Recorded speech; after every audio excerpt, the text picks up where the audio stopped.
Dakwah ke Aceh dan karomah Habib. Setelah bertemu Nabi Muhammad saat berziarah di makam Rasulullah dan dapat perintah dari Nabi Muhammad SAW untuk pergi dakwah ke Aceh, Indonesia. Lalu pergilah Habib Abu Bakar Bilfaqih Tengku Dianjong ke Aceh, Indonesia.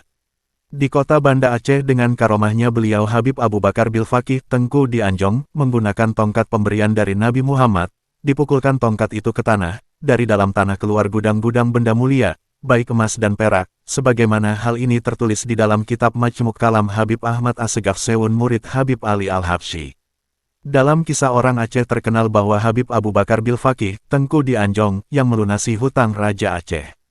Masya Allah, Habib Abu Bakar Bilfaqih Tengku Dianjong sangat berjasa di Aceh. Di kota Banda Aceh beliau Habib Abu Bakar Bilfaqih Tengku Dianjong membangun masjid di desa Pelanggahan. Bentuk masjid beliau mengikuti bentuk rumah adat di Aceh. Bertingkat 3, beliau Tengku Dianjong menikah dengan orang Aceh, anak seorang Ule Balang di daerah Ule Kareng. Dan istri beliau meninggal, lalu Habib Abu Bakar Tengku Dianjong menikah lagi dengan Syarifah Fatimah Al-Aidid, sampai akhir hayatnya. Habib Abu Bakar Bilfaqih dipanggil oleh orang-orang Aceh sebagai Tengku Dianjong. Maksudnya yaitu guru di Anjong.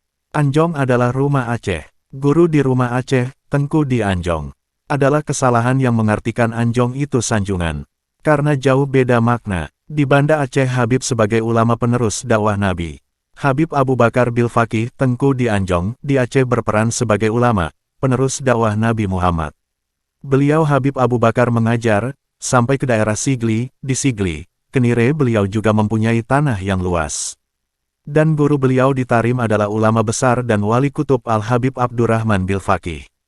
Habib Abdurrahman alamatut dunia, ulama paling banyak ilmunya di dunia. Dan di Aceh juga Habib Abu Bakar Bilfaqih Tengku Dianjong membimbing manasik haji dan umrah, bagi orang Aceh dan orang di luar Aceh, Palembang, Medan, Jawa, Padang, Kalimantan,